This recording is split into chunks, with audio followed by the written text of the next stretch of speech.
صباح الخير على احلى واغلى متابعين في العالم، عاملين ايه؟ يا رب تكونوا بخير فتم صحه وراحه بال. النهارده انا جايه لكم بيوم جديد، روتين ان شاء الله كده يعجبكم، تاخدوا منه طاقه وباور، تقوموا بقى تخلصوا كل اللي وراكم. ولو انتي اول مره تشوفي القناه، اتمنى ان انتي تنوريني بالاشتراك، كمان تفعلي الجرس، تختاري علامه الكل علشان يوصلك مني كل جديد انا بنزله في القناه. وكمان سيبيلي بقى كومنت عشان ادخل ارحب بيكي واعرف انك جديده عندي في القناه وتكوني اخت من اخواتي. طبعا بحب ارحب بكل اخواتي واصحابي واهلي واحبابي، بجد بجد انتوا احلى احلى ناس في العالم، بحبكم جدا.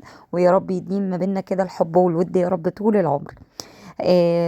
تعالوا بقى ايه، نبدأ روتيننا القمر ده ان شاء الله كده بقى تاخدوا منه بقى باور. وعارفة ان انتوا بتحبوا الروتينات، يعني اللي بيبقى فيها رغاوي بقى وصابون، فانا بدأت معاكم بقى الروتين برغاوي وصابون. بس قبل بقى ما نبدأ الروتين كده القمر ده ان شاء الله كده، عايزين نصلي على النبي صلى الله عليه وسلم. اللهم صل وسلم وبارك على سيدنا محمد افضل الخلق وعلى اله وصحبه وسلم.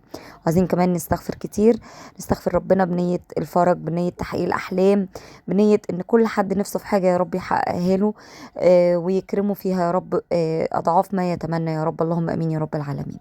تعالوا بقى نشوف الروتين القمر ده. بصوا الروتين القمر ده روتين منوع ان شاء الله كده، هتاخدوا منه افكار حلوه قوي قوي قوي. انا عارفه ان في ناس كتيره بتتابعني، وفي منهم اللي بيشتغل، وفي منهم اللي بيقول لي يعني بجد يعني انت بتديني كده يا ايه افكار بتخليني فعلا اقسم وقتي واظبط نفسي في حته ان انا ابقى عارفه هعمل ايه في يومي، الكلام ده كله. عارفه ان في ناس يعني بتقول لي مثلا ارجع من الشغل مش عارفه اعمل ايه، يعني ايه اللي ورايا وايه اللي بقدر اعمله. انا طبعا على قد ما اقدر من خلال قناتي، من خلال تجربتي في الروتينات بتاعتي اللي انا بعملها مع شغلي، طبعا بحاول ان انا انقل لكم الصوره اللي انا فعلا فعلا ماشيه عليها. بصوا، اهم حاجه في المواضيع دي كلها يا بنات ان انتوا زي ما قلت لكم قبل كده تنظموا وقتكم. وزي ما قلت لكم قبل كده برضو ان انا السر في الموضوع ده هو معايا الصحيان بدري. وقبل كل شيء يعني عشان بس تبقوا فاهمين ان انا بخطف كده تخاطيف في يومي. يعني انا ممكن وانا بعمل الغدا خلصته وبعمل الشاي مثلا، اخطف كده الطبقين اللي انا اتغدينا فيهم. إيه مثلا لو انا عملت اكل مثلا وغرفت والصينيه مثلا خلاص يعني ايه محتاجه يعني تتغسل، اقوم بقى احط فيها شويه ميه عبال ما نخلص الاكل واقوم اغسلها. ممكن اغسل مثلا طبقين او حله كده سريعا عبال وانا بغرف الاكل، ومثلا الولاد وجوزي مثلا بيودوا الاكل هناك إيه عشان نتغدى، او انا خاطفه طبقين. فاهمين قصدي ازاي؟ بجد بجد اتبعوا النظام ده، هتلاقوا بصوا حياتكم متنظمه، حياتكم بصوا متظبطه باذن الله يعني. هنا بقى اوريكم بقى شويه مشتريات كده جبتها من ادوات نظافه يعني. بصوا انا كنت جايبه هنا مسحوق باهي، تمام.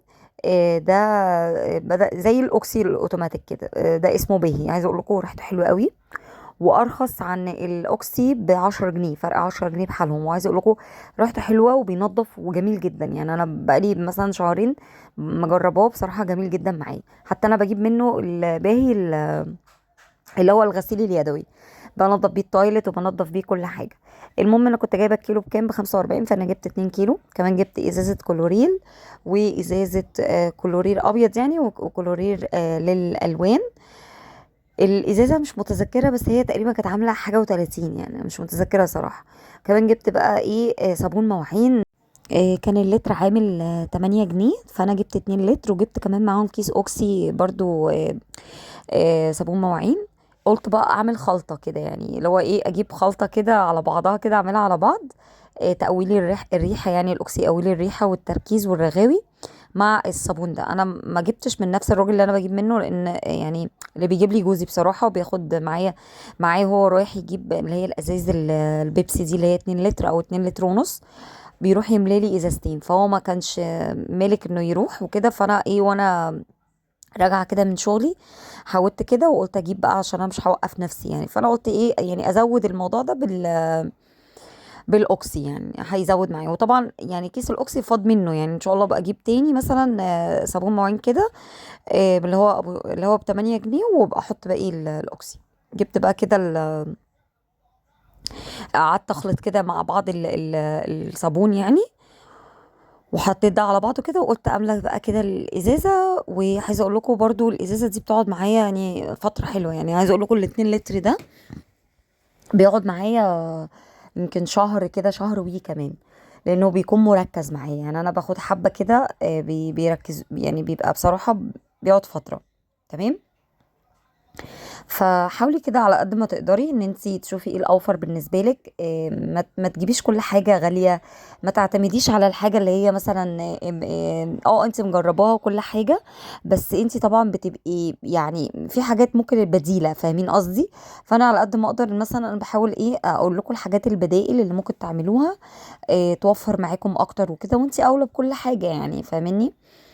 آه، فزي ما قلت لكم كده، بصوا يعني انا كيس الاوكسي ده انا يعني ان شاء الله كده هستعمله تاني. يعني انا هحطه تاني في حاجه لما اجيب بقى ان شاء الله كده برضو 2 لتر ولا حاجه، وابقى استعمله تاني.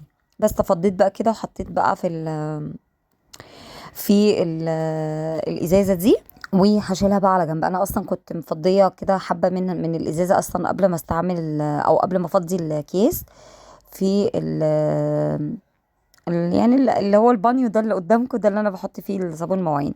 وبرده الكوز ده، او مش عارفه ليه اسم تاني، الشفشق. الشفشق. آم، برضو ده فيه شويه صابون كده، برضو حطيت فيه ميه كده بصابون، قلت ابقى استعمله في حاجه يعني تانية، يعني ممكن ابقى انضف بيه حاجه مثلا تانية. بس كده تعالوا بقى نغسل كده. مليت، كنت باليه الغساله، وهنا كنت شلت ملاية السرير بتاعت اوضه الاطفال. هندخل دلوقتي مع بعض نفرش ملايات تانية نظيفه، ونشفط كده السجاده ونظبط الدنيا. فقلت بقى كده اشغل كده دورة الغسيل دي كده، عشان طبعا يبقى اول باول كده انا عندي الغسيل خالص. يعني اللي هو انا على قد ما اقدر كل يوم بلملم كده في الغسيل. عشان عندي بقى طبعا شوية هدوم لسه شتوي بغسل فيهم بقى، عشان بلملمهم كده في الشنط بتاعتهم وكده. فبحب كده بقى ان انا كل يوم اشغل لي دورة غسيل، يعني انجز. يعني انا قربت خلاص اخلص كل الغسيل اللي عندي، والحاجات بقى الشتوي والكلام ده كله قربت. النهارده كمان انا هشيل معاكم الهدوم الشتوي بتاعتي اللي هي بتاعت البيت. تمام. نتشجع كده بقى من بعض. بصوا الغساله، الكاوتشه بتاعت الغساله، عشان انا عارفه ممكن يجي لي تعليق عليها، ليه كده مسوده؟ هي والله هي ما اعرفش، يعني هي مسوده كده، وانا حاولت ادعكها كتير كتير كتير ما بتطلعش. فمتهيالي ان الكاوتشه دي بتتغير. فلو حد عنده حد يعني حل او حاجه يقول لي. هي مش مضايقاني في حاجه، ولا بتعمل اي تسخات للملابس ولا اي حاجه، بس هي الفكره ان يعني شكلها مش حلو يعني. بس انا حبيت انوه يعني عن الموضوع. تعالوا بقى ندخل كده بقى في البلكونه، نلم بقى كل الغسيل كده، عشان طبعا بفضي بقى مكان للمنشر، عشان طبعا لما اجي انشر بقى الغسيل يبقى الدنيا عندي كده فاضيه، وما يعني ما اعرفش بقى كده ان انا يعني ابقى متضايقه بقى ان انا الغسيل مش فاضي، الماتشر مش فاضي. فلا، يبقى قدامي كده فاضي، واتشجع كده على طول وانشر. انا بحب بصراحه انشر بالنهار. بحس ان هو احلى، يعني مش عارفه بتشجع اكتر. مش عارفه بالليل ما بحبش انشر بالليل. فقلت بقى كده افضي المنشر واقوم إيه منشره طبعا الهدوم التانية. هنا بقى انا بقى بصوا، يعني كنت مطلعه دي هدوم جوزي وهدومي وكده. هو انا لسه مش شلتش هدوم جوزي. انا عايزه اقول لكم جوزي لغايه دلوقتي هو الوحيد، يعني انا والولاد لابسين خريفي. انا لابسه صيفي في البيت، وبره لابسه يعتبر خريفي، والولاد خريفي بيت وبره. جوزي الوحيد اللي لسه بيلبس شتوي. فهو بصراحه يعني اللي هو تقريبا كده اخر حد بيلبس شتوي عندنا. فالمهم انا قلت اغسله برضو تيشرتاته وحاجته كده تبقى موجوده، ومش مشكله. يعني انا كده كده بلملم في يعني بفضي دولابي وبظبط دنيتي. وانا يعني على طول انا بغسل، ويعني فهلمله كده كده حاجته. يعني هلمله تدريجيا، ممكن ابتدي مثلا اشيله الحاجات اللي هي التقيله قوي، وتدريجيا. بس بصراحه الجو عندنا فعلا فعلا متقلب. يعني كان عندنا موجة حارة، وبعد كده قلب بسقعة وهوا. ففعلا متقلب يعني مش اللي هو مثلا، يعني في ناس بتنزل من نص كم وصيفي وشورتات، عايزه اقول لكم كمان، يعني الولاد صغيرين وكده. بس لا، يعني مش اللي هو مش للدرجه دي لسه يعني. المهم بقى كده جبت الشنطه دي. قلت الم بقى فيها كده الهدوم الشتوي بتاعتي، الحاجات بقى بتاعتي والأرواب والكلام ده كله، علشان بقى ايه، افضي مكان للدولاب. وانا طبعا بقى بركن كل الشنط على جنب كده، جنب دولاب الولاد، علشان ان شاء الله كده نبقى نعمل روتين حلو في الغرفة. نلم بقى السجاد بتاع العيد ده اللي احنا قلنا ايه، احنا قلنا يومين اسبوع 10 ايام بالكتير ونشيله. لا فمش عارفه ما اتشالش لحد دلوقتي والله العظيم. جوزي عايز اقول لكم كل يوم يقول لي شفطيه كده وتعالي نلمه كده مع بعض. اقول له لا لا استنى استنى، انا هعمله في روقان، انا هعمله مش عارفه ايه، طب انا دلوقتي مش فاضيه، طب انا دلوقتي مش مالكه. فبصي اليوم يجر التاني، ومش عارفه شكلي كده هنزله يتغسل ولا ايه.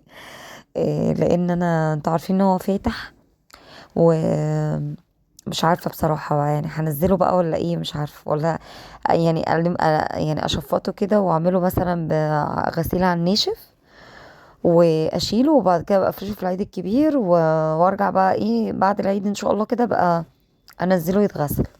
شكلي كده مش عارفة، شكلي كده هعمل كده يعني. المهم بقى كده ايه يا بنات، كانت الغسالة بقى خلصت طبعا، كنا اتغدينا وظبطنا والدنيا تمام. دخلت بقى كده بقى ايه، قلت انشر كده قبل النهار ما يروح. يعتبر انا الروتين ده انا عاملاه في وقت اللي هو ايه من بعد الساعة 3 كده. النور عندي بيقطع الساعة 1 وبيجي الساعة 3، بيقعد ساعتين. آه فمن بعد 3 يعني كنت في درس بره، ولان النهاردة كنت اجازة من المدرسة، ف كان عندي بقى درس اللي هو وقت قطع النور ده، قلت ايه يعني اشتغل فيه درس بره، وارجع بقى كده بعد بعد النور ما يجي اطلع بقى كده ايه، اشوف اعمل بقى ايه روتين كده في البيت واظبط يعني البيت. وبعد الغدا بقى كده ايه نقعد بقى ايه نمنتج بقى الفيديو ونظبط الدنيا يعني. آه، المهم بقى كده ايه، قلت الحق النهار كده قبل ما يروح، قلت انشر. بصوا طول ما انا لابسه كده وجاهزه، ولبس الخروج ده بيشجعني يعني. ساعات كده ببقى جايه من بره بلبس الخروج، يعني خلاص طالما انا لابسه لبس الخروج، اقوم بقى اعمل ايه، اقوم بقى اظبط الدنيا، اصور كده بقى معاكم يعني واتشجع كده معاكم. ساعات ببقى بقى كسلانه بقى لسه هقوم البس واظبط. فلا يعني قلت ايه طالما انا كده يبقى تمام. بصوا بقى كده، شايفين شكل الغسيل، قمر والله قمر. قولي تسلم ايدك يا ايه. المهم بقى كده ايه، كنا اتغدينا وشربنا الشاي، وقلت بقى اقوم اكمل معاكم بقى باقي الروتين كده، لان كمان كنت ايه كنت طلع يعني شايله الملايات بتاعه السراير الولاد. فطبعا كنت محتاجه بقى افرشهم يعني عشان خاطر ايه، الولاد بقى لما يناموا كده يبقى المكان مفروش يعني ويناموا على طول. فطلعت بقى الملاية دي، انا بحب الملاية دي قمر. انا بالنسبه لي دي واللي هي شبهها البديله بتاعتها اللي هي البيضه والزجزاج ده بيبقى لونه جراي، بحبها جدا جدا يعني. بحس ان هي بتليق على كل حاجه، وبتليق جدا جدا كمان معايا مع لون الاوضه كده وشكل الاوضه. المهم بقى كده ايه يا بنات، فرشت كده الملايات وظبطتها. هلمع برضو معاكم بقى الترابيزات وهلم كده الدنيا وشفط السجاد. إيه ان شاء الله كده عايزين نبقى نعمل روتين قمر في الاوضه برضو. إيه نعمل تحت السراير، وندخل كده بقى الهدوم الشتوي نظبط. انا لسه بلملم فيهم بصراحه. الهدوم الصيفي لسه يعني بطلعها تدريجيا وبدخل الشتوي. انا ما بحبش بصراحه كركب الدنيا فوق دماغي، لان انا لو كركبتها فوق دماغي هلاقي بصوا مش هنجز، هلاقي كل حاجه فوق دماغي. فلا انا باخدها كده تدريجيا. انا خلصت الاول هدوم الولاد وتمام، حطيتهم كده في الدولاب، والشتوي لميته بتاعهم، وانا بلملم كمان معايا، بلملم كمان حاجتهم اللي هي بتتغسل. انا برضو ايه اخدت كده واحده واحده. النهارده ايه حطيت البيجامات بتاعتي اللي هي الشتوي، وان شاء الله بقى كده ابقى ارص معاكم الحاجات الصيفي، ونطلع برضو الهدوم الخروج نشيلها وكده اللي هي بتاعه الشتاء، وندخل الهدوم الايه الصيفي تدريجيا. بس كده خدت بقى تلميع كمان قول معايا المرايه بقى والترابيزات، وبصوا ظبطت الدنيا. مسكت كده الجلانس كده وقعدت بقى كده ايه يا بنات، المع كل حاجه حواليا واظبط كل حاجه حواليا، علشان طبعا الدنيا تبقى زي الفل قشطه كده. واخدت بقى المكنسه قعدت اشفط بقى السجاد وظبطت الدنيا. يا رب كده بقى روتين النهارده يكون عجبكم كده واستفدتم بيه. عايزاكم تقولوا لي رأيكم ضروري ضروري ضروري في الروتين. وبجد انا مبسوطه جدا ان انتوا متفاعلين معايا في الفيديوهات. ربنا يا رب يخليكم ليا ويديمكم في حياتي العمر كله، اللهم امين يا رب العالمين. وبصوا يا بنات، انا هقعد فتره كده هثبت ميعاد الفيديو الساعه 12 باذن الله ينزل لكم يوميا. فلو انتوا حابين بقى الميعاد، يعني انا عامه هثبته كده ايه فتره يعني. هشوف بقى تفاعلكم على الفيديوهات والدنيا ايه معاكم. لو انتوا حابيني ارجع تاني يعني انزله بالليل تمام. انا بس ايه قلت يعني فترة كده، يعني الناس اللي هي حابة ان انا انزله بالنهار شوية تتشجع، والناس اللي حابة ان انا انزله بالليل هنزله لكم بالليل برضه. فيا رب كده اكون عند حسن ظنكم بيا وتكونوا مبسوطين من كل بقى فيديوهاتي. وان شاء الله كده نبقى مع بعض كده يا رب دايما العمر كله، اللهم امين. بس الاوضه بقى بقت قمر وزي الفل كده، قشطه قشطه يعني. بس شايفينها، انا طبعا كنت طبقت البطاطين وحطيتها، انا لسه ما نزلتهاش يا بنات عشان تتغسل ان شاء الله، بقى انزلها للدراي كلين تتغسل كمان. ونظبط بقى كل حاجه مع بعض. قولوا لي رايكم بقى في الفيديو، مستنيه تعليقاتكم الحلوه القمر. ولو انت بقى جديده اشتركي عندي في القناه وتنوريني طبعا بوجودك عندي دايما في القناه. يا رب يكون الفيديو عجبكم وتكون قناتي كمان عند حسن ظنكم. هنا كان ماتش الزمالك شغال فقلت بقى اخد لكم لقطه. اشوفكم على خير، باي باي.